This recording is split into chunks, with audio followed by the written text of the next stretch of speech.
We could not be more excited to talk to this guest today. To say that she is a part of our extended family would be an understatement. Kelly Rizzo is a food, travel, and lifestyle expert and the host of Eat, Travel, Rock TV and a podcaster of her brand new podcast, Comfort Food. She, of course, is also the wife of our beloved Bob Saget, and most of all, a dearly loved and cherished friend and sister to us.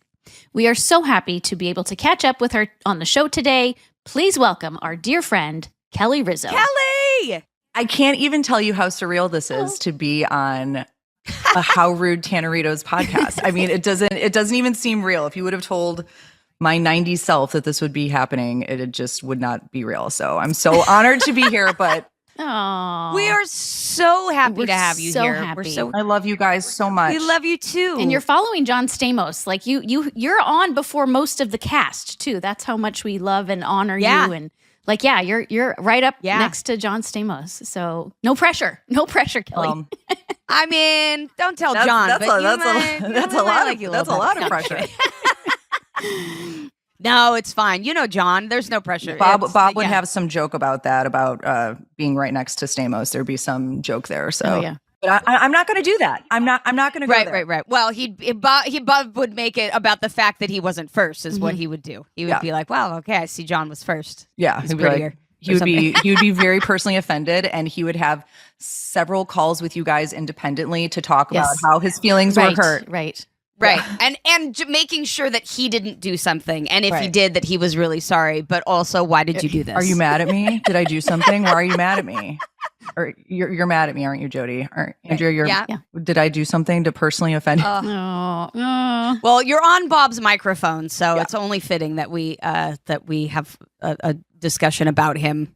Yes, there were lots of dirty jokes said into this microphone. So. There's a joke there that I want to make, and I don't know what it is. Oh, but God, I just, that's I blame Bob for that entirely. By the way, is the fact that I'm constantly just coming up with the worst possible jokes at every moment in my life, doctor's appointments, funerals, weddings, whatever it is. I'm always going for the joke, and I'm like, God damn it. Didn't he start this by taking you to a comedy club when you were like way too young to be in one? Yes. I mean, I don't know that was what started it. I always knew that he and Dave and John, but particularly he and Dave, were laughing at things that were subversive that I didn't quite get, but I knew I should. Like, I was always like, I don't know why this is funny, but I'm going to laugh, pretend like I know, and figure it out later. And like that, and sort of just like absorb all this comedy. But yeah, Bob did. I was going to spend the weekend with his kids after a tape night. And he was going to the Laugh Factory. And he was like, all right, I didn't tell your mom this, but I'm doing a set at the Laugh Factory, so you're coming with me. And I was like, all right, cool. I think I was maybe 9.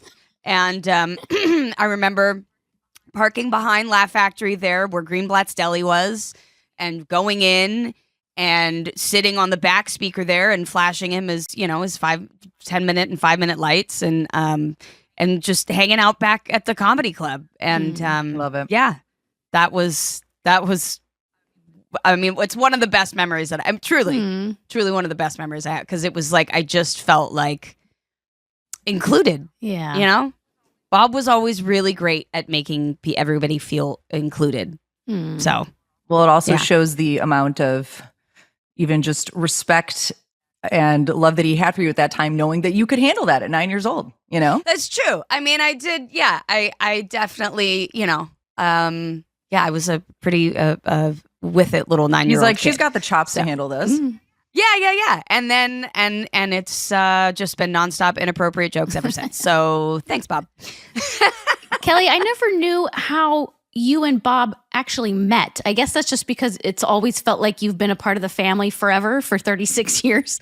But until I read these notes, I didn't know that you met. He DM'd you on Instagram. Is that? Yes. Where did that come from? Tell us that story. I remember that. Bob sliding in the DM. Yeah, I just started telling the real truth of it. I think he told, close friends and stuff knew the real truth. And then I think he maybe told it publicly a little bit here and there. But the real story is that he saw me on a dating app, but then didn't reach out through the dating app. Okay. Got And it. circumvented the app and then went to, because I was living in Chicago and I was in media in Chicago. And so he knew a mutual friend that was a radio host in Chicago and said, hey, like, I guess he texted him and was like, hey, do you know this girl, Kelly Rizzo? And he's like, yeah, actually my fiance is friends with her. You know, I know her a bit. And Bob goes, is she a bitch? Literally first thing he said. And he's like, no, she's really nice. You know, or from what I know, she seems really nice. And Bob goes, I'm going to DM her. We used to get her a message telling her that I'm going to message her. Right. And so I get this message from this guy's fiance at the time. And she was like, hey, Bob Saget's going to message you on Instagram. And I You're like, wait, what? Literally, I go, what? Why? Like, I just wasn't, I didn't really get it. I was like, why? And they're like, oh, he wants to send you a message, you know? So I got a message from him saying, hey, it's Bob. You know how he was always like, hey, it's Bob. Hey, it's Bob. By the way, it's Bob. Right. Yeah. He's like, I'd love to invite you to a show sometime and take you out for a bunch of burgers and lobsters, because he saw that I was, you know, a foodie. Mm-hmm. And I remember many a lobster with Bob. Yeah. And I was like, okay. I didn't really, you know, he wasn't really in my wheelhouse in terms of somebody I would date, because, you know, we did have an age gap, and I was just like, that's so bizarre. It just like didn't really compute, because I was like, that's Bob Saget? Like, what? I didn't really get it. And I was like, well, I'll be friends with him. He seems really fun and interesting. And so we just kind of became friends for a while. And then I came out to LA, and then we hung out in person. And then at that point I was like, damn it. I was like, do I have a crush on Bob? Aww.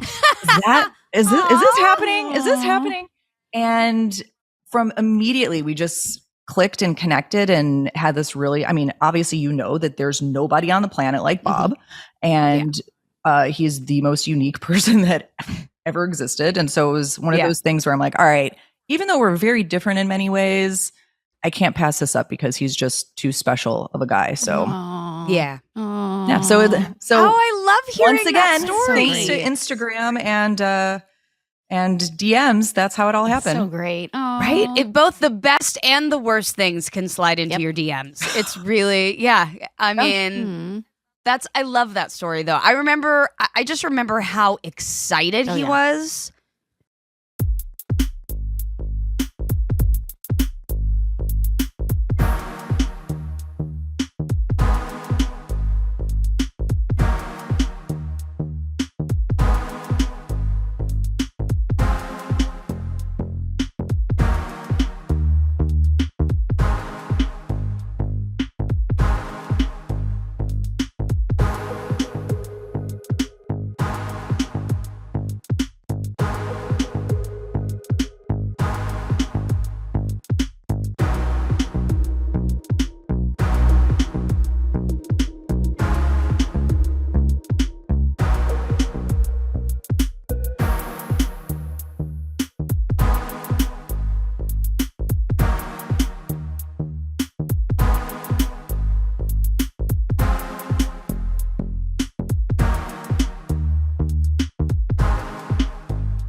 Like when you guys first started dating, I just remember him like running up to me and being like, "Oh my God, dude." I mean, I don't know that he said dude, but he was like, you won't believe it, Judge, you won't believe it. Like, this girl, she's so nice, she's normal. And I was like, well, she's dating you, so he was like, well, I have a little weird streak, right? He was like, I mean, mostly normal. I was like, okay. But he would light up when he talked about you. And it just was, for those of us that have known him our whole lives, or 36 years, we'd seen him go through a lot of ups and downs and challenges and, sort of pick the worst possible situations for himself. Well, that means a lot coming from you guys.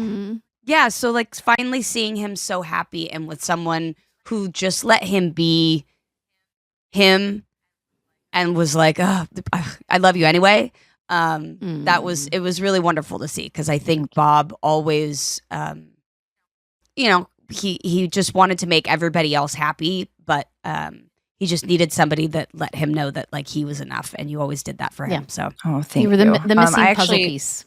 Yep, you completed his life. Yeah. Well, and you also it's grounded him to the earth because he needed we all know Bob was off here, and you were like, come here. Well, to have that, in a sense, validation from you guys and his girls is like all that ever mattered to me, because you obviously knew him best and cared about him the most, and to have that kind of stamp of approval always meant so much to me. I actually have a quick little story that a Fuller House story that I'm sure your listeners would love. That I would love. Is how I kind of first started to meet you all. Yes. I was flying from Chicago to LA for to see Bob, but it was a Fuller House taping. And I remember it was the first one I was going to, and I was so excited. I was like, oh my God, this is, once again, very surreal, because for people who didn't know, it was on the exact same soundstage as Fuller House, or at least the original. Yeah. Okay. And it looked, it was the same set. And so for me to go there, same dressing rooms. Right. It was very, very surreal for me to go. And I was very excited. And I was on a plane on the way to LA, and you guys were in the middle of filming a Thanksgiving episode. Oh my God. Yes. The big giant Thanksgiving episode. We had that huge table and the thing. Yeah. And you guys are sitting. I think we set the record for the most speaking roles in a scene on a sitcom in that scene. It was like 22 people. It's 22 speaking roles in one scene. Yeah. And there had been that many people in a scene, but never speaking before. So anyway, his record setting, you were there. So, well, I actually was on during this, it was the same episode, but because, you film it all week, but one day you guys were around this table and I was on a plane, and the plane had a serious malfunction. I remember this. Oh my God, I remember during this. the flight. And Bob was terrified. They were going around saying, like, here's how to assume your brace positions. It was very, very, very scary.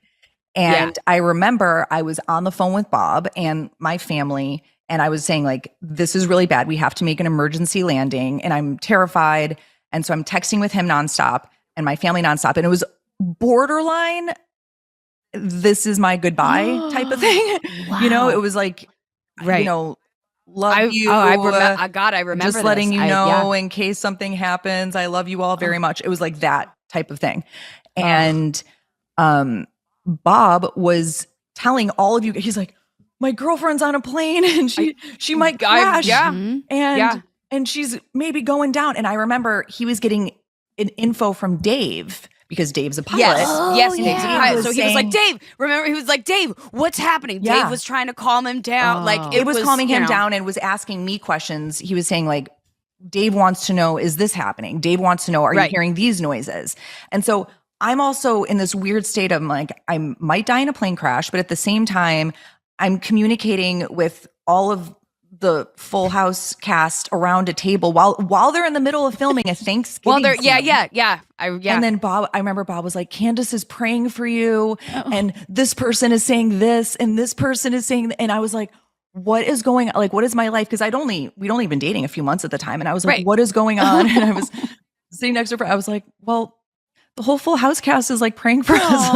Like it was so bizarre. And then obviously we landed safely and it was fine. Right. But and then the next day I was in LA and then went to the actual because it was a rehearsal, I think, that you guys it was a rehearsal. And it was rehearsal, or it was like a Thursday. It was like our pre-tape day, because I think that was the day we were shooting that, because it was such a monster of a scene. Right. And so then I went to the next day, and then that's when I actually met all of you. Yes. And got to say,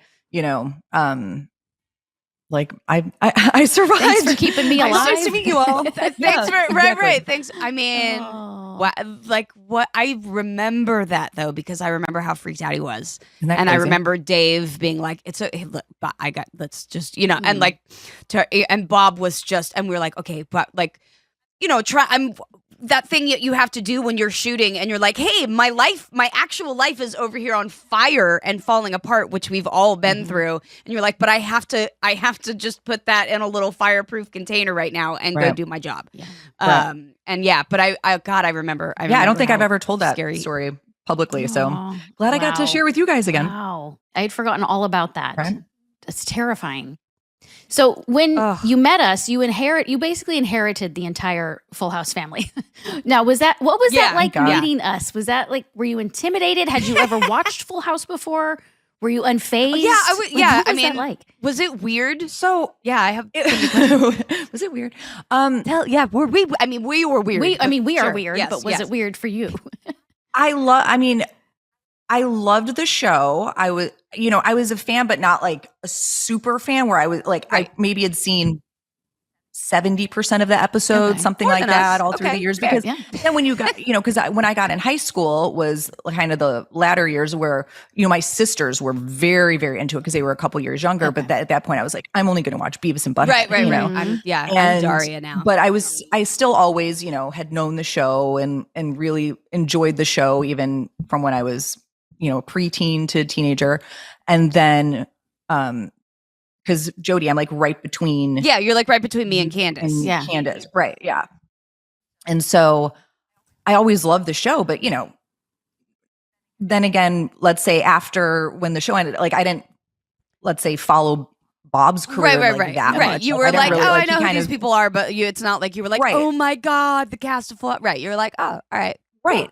And then I remember, meeting Bob, and then he starts telling all these stories and starts talking about you all. And I was like, oh my God, like, it's so interesting how they're really, truly a family. Yeah. Mm-hmm. I remember he would show me group texts of you guys and he's like, look, Full House is real. Full House is real. Like he would always say that. Yeah. That Bob and I usually would keep a joke running until it was long dead. And it was like everyone else has moved on, but Bob and I were like, no, we're going to keep this going. Yeah. Yeah, well, he would, I'm sure, gladly oblige. For sure. But so from day one, he was always just spoke so highly of you all and, loved you so much that I knew it was going to be a very cozy situation to go into. I mean, it was a little intimidating because you guys had known him so long. And I'm sure, he was like, they'd seen some girlfriends come and go and they're a little protective of me. Tell me about it. Yeah. That I was getting. But from the first moment, you were all so welcoming and because so much time had passed between, the first show and then Fuller House, especially when I was with Bob, like I didn't see him because he also looked so different and he sounded different and so many years had passed. Like I didn't correlate him like that, my husband was Danny Tanner. Like to me, it was like two separate people. Almost. Right.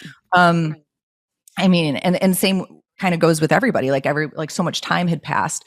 But from the first moment, you were all so welcoming. And I remember that first time meeting you all, you just literally gave me the biggest hug and welcomed me with open arms.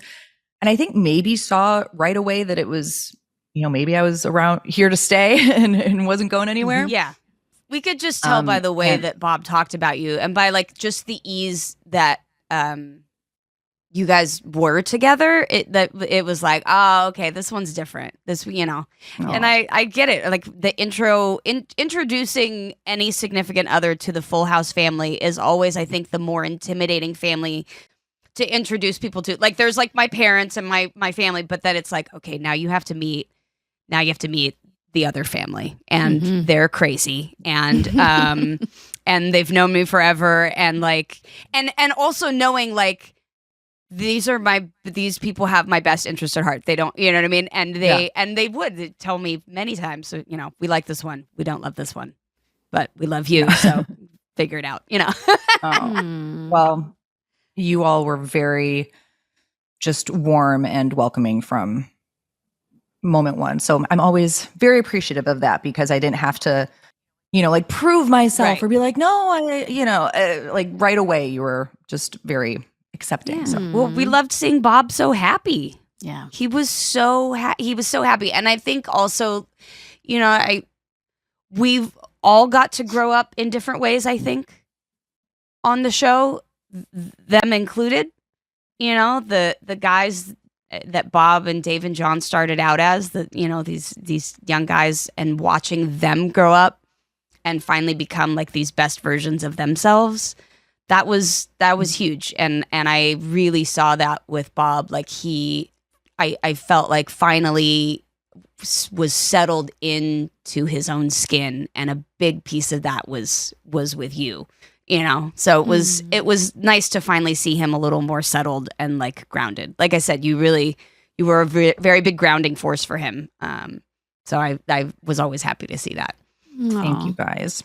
But I mean, once again, it's everything coming from you. But it's funny talking about, the same set and the same dressing rooms and stuff, like being in those again with Bob and Dave and John, and like Candace being in Bob's old dressing room and me being it was such a really cool full circle moment, all of that. And I'm so grateful that like you got to be a part of that and that you were included in that time that was so special for all of us. So cool. Yeah, it was really, really cool. Yeah. Very and important. I think Bob enjoyed that. I think he enjoyed it more than he even thought he was going to, the whole Fuller House experience. Oh, 1,000%. I think part of him was a little resistant, or he was pretending to be resistant, sure. But then he'd get really excited. He's like, wait, I get to go work with my family again after all this time. So yeah, he was really excited.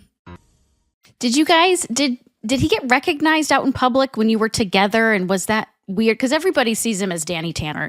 He's tall. You can't miss him when you're out in public. Do you have any like funny stories of him being recognized, or how would he handle that when he was recognized in public with you? He got recognized constantly because, as I like to say, I'm like, he was not incognito. I'm like, when he walked by, you're like, oh, that guy, that's Bob Saget, right? He was very Bob Saget-y. And, it's not like he wore, I mean, he did wear sunglasses a lot, but it's not like he walked around always with like a hat. Yeah, he was very tall, and he sticks out like a sore, and sounded like Bob. Right. Sticks out like a sore thumb, very much so. So yeah, he got recognized all the time, and he was never once in the 6 years that we were together, never once did he shun somebody away or say he was too busy, because how it is now, everyone wants a selfie, and he was like the selfie king. So he'd be like, give me your phone. He wants to take the angle. Let me hit it. You couldn't take a selfie with Bob unless he took it, or unless you spent 15 minutes finding the right lighting and the right angle, or editing it. Right. So, but he would always take the person's phone, and he'd be like, I got it.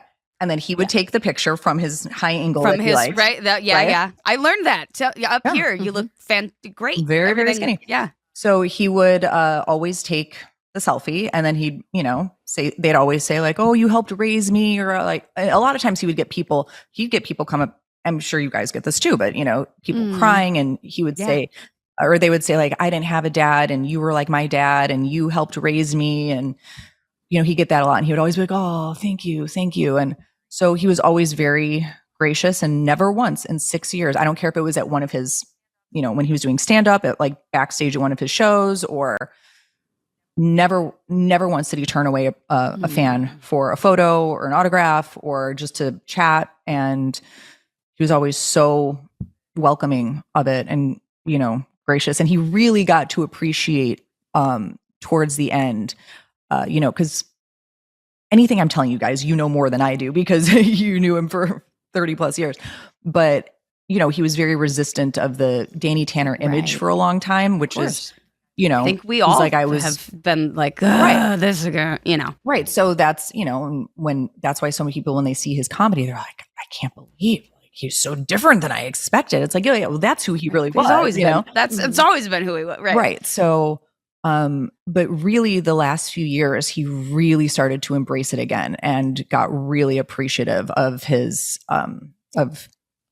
time as Danny Tanner, the original version, and then the Fuller House version. Yeah. And even that's why he would make TikTok videos, kind of spoofing Danny, and make funny videos.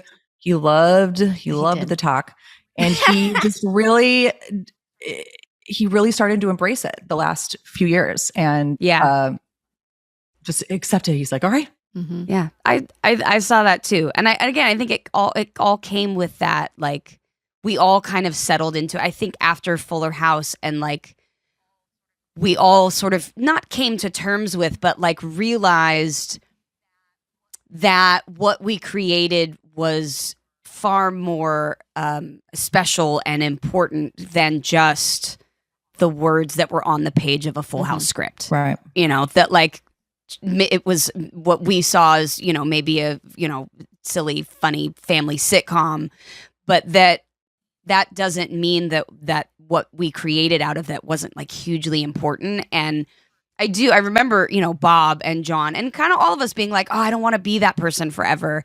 But like coming back with Fuller and seeing just how much people loved it and seeing how much people loved seeing these characters become whoever they had become, and they still loved it. Like, it was really, really cool. And I think we all like settled in a little bit in our Fuller years to like the comfort of the Tanner family. And not trying to not be those people, but realizing that like actually those people were pretty awesome and kind of important. And when you realize that you can't just write that chemistry on a page and you can't just recreate it ever, it will never exist ever again, because you guys were just so special together and so brilliant together, and just the chemistry. It was like, the whole is greater than the sum of its parts.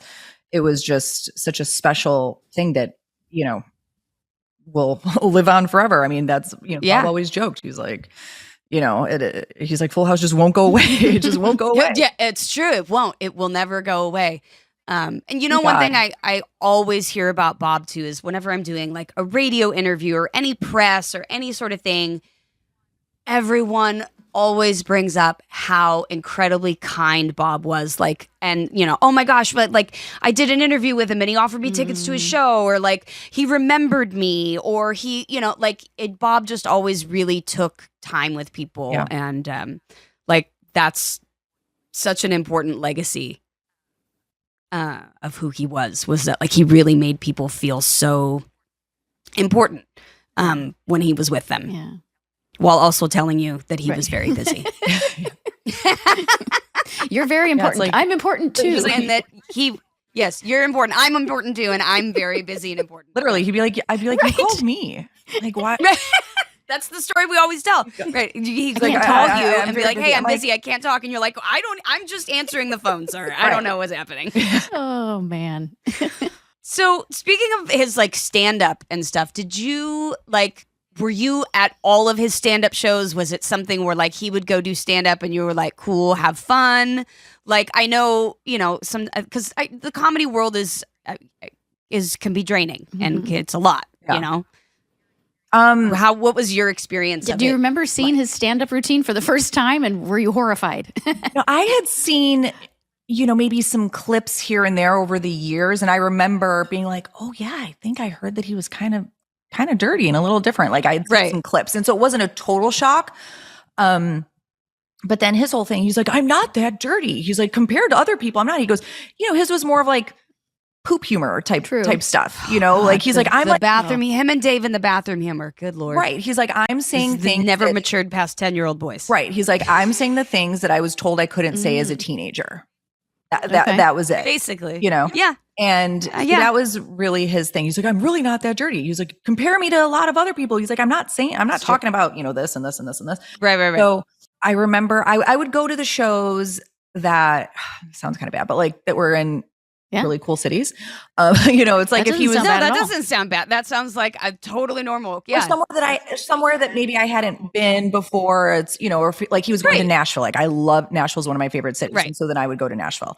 I mean, you travel a lot. It's not like you needed to be going everywhere because you'd never been to a place. So Right. So if he was, if he was performing, somewhere cool that, let's say I hadn't been, if it was like Seattle or if it was Miami, or obviously if he was ever in Chicago, then I would go and like I would bring in all my troops as well. And New York, Nashville, wherever it was, I would pick and choose. And then sometimes I would go to some more offbeat locations if it let's say it was part of a tour and I would go on, doing like 3 cities. I'd be like, okay, let's do like Huntsville, Nashville, and St. Louis or something like that. I would go to maybe 1 out of every 4 locations or something like that with him. So, and then sometimes, he would do 4 shows in a weekend. And so maybe I would go to 1 or 2 of them. I wouldn't go to all 4. And then sometimes you'd be like, oh, you're not coming tonight? I'm like, honey, I just went to 3 of the other shows. Like, I can't go to all of them. And I'm like, it's right. You're like, you're I'm fine. not the one getting paid. Like, I got things to do. Yeah, you're like, I'm gonna sit in the hotel and order room service. Right. I'm like, I'll go. The third time's not as funny. Right. Like, I'll go walk around. Yeah. And so I went to a lot of them, and it was just so cool getting to see and really become a part of, by association, the comedy world. And really even just how being backstage worked and being in the green room and him talking always to the managers and to the people who ran the show, and him ordering his, turkey wrap or buffalo or, chicken wings before a show or something like that.